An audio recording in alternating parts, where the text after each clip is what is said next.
ఇడ్లీ తినడం కన్నా ఇడ్లీ పిండితో ఇలా దిబ్బ రొట్టె వేసుకోవడం ఇష్టం అండి. ఇడ్లీ పిండితో అలా రొట్టేసేస్తాను, లాగేసేసి దానిపైన నూనె వేసి మూత పెడతా ఉంటా. నిన్న మొన్న అండి న్యూస్ ఛానల్ న్యూస్ చూస్తుంటే ఒక హెడ్ మాస్టర్ గారు ఉంటుంది. హెడ్ మాస్టర్ గారు వాళ్ళ అమ్మాయి మెడికల్ ఎంట్రన్స్ చేస్తుందంట. దానికి మార్కులు సరిగ్గా రాలేదని కొట్టారంటండి. కొడితే అమ్మాయి ఎదిరిచ్చిందంట. ఏంటి అంటే, మీ కాలంలో కూడా మెడిసిన్ ఇది ఉంది కదా, మీరెందుకు రాసి డాక్టర్ అవ్వలేదు, టీచర్ అయ్యారు, నా కెపాసిటీ అంతా ఎదిరిచ్చిందంటండి. దానికి ఆ తండ్రి కొంచెం ఆలోచించి వదిలేసేయాల్సిందండి. పిల్లలు ఏది ఇష్టపడుతున్నారో అది ఆ ఫీల్డ్లోకి వెళ్ళాలండి. ప్రపంచం అంతా డాక్టర్లు ఒక్కళ్ళే బతకట్లేదండి, అందరూ ఉన్నారు. అన్ని పెద్ద పెద్ద ఇంజనీరింగ్ చదివిన వాళ్ళు కూడా వదిలేసి ఇప్పుడు వచ్చి అగ్రికల్చర్ చేస్తున్నారు, నాటుకోళ్ళు పెడుతున్నారు.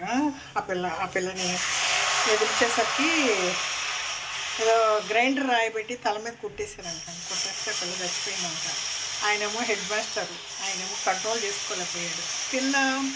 ఆయనకి తెలుసండి పిల్లల కెపాసిటీ ఏమో తెలుసు. మనం సాధించలేనివన్నీ మన పిల్లలు సాధించారని ఏదో అనుకుంటాం, అదంతా పిచ్చండి. ఇంకొక ఛానల్లోనేమో ఇన్స్టాగ్రామ్లో పరిచయం అబ్బాయి కోసం వాళ్ళ అమ్మని చంపేసింది. ఒక అమ్మాయి, 16 ఏళ్ళ అమ్మాయి, 10th చదివే అమ్మాయి 19 ఏళ్ళ అబ్బాయిని ఇన్స్టాగ్రామ్లో 8 నెలల ముందు పరిచయం అబ్బాయితో పరిచయం అయ్యి పారిపోయింది. ఏదో చెప్తారు కదండి, నీకు చిన్న వయసు చదువుకో, మంచి భవిష్యత్తు ఉంది, ఈ వయసులో నీకు పెళ్ళి అంటే ఎవరైనా అంతే అండి. చెప్పినందుకు వాళ్ళ అమ్మని చున్నీ వేసి మడికి బిగించి చంపి ఆ లవ్వర్తో కలిసి మొహం మీద సుత్తి పెట్టుకుంటూ చంపిందంటే, ఇవన్నీ ఎటు వెళ్తుందండి ప్రపంచం? ఆలోచన లేదండి, పిల్లలకి ఆలోచన లేదు, పెద్దవాళ్ళకి ఆలోచన లేదు. పిల్లల్ని మీరు చదువుకుంటున్నారనుకోండి, ఇది చదవలేదంటే నీకు ఇష్టమైంది చదువు, లేదంటే ఒక హోటల్ పెట్టుకో, లేదంటే ఒక మెస్ పెట్టుకో, నీ కెపాసిటీ. నువ్వు చదవలేదంటే నీకు అది మానేసి ఇంకా వాళ్ళు ఏ ఫీల్డ్లో పోతారో వదిలేయాలి, వాళ్ళని మరీ ప్రెస్ చేయకూడదు.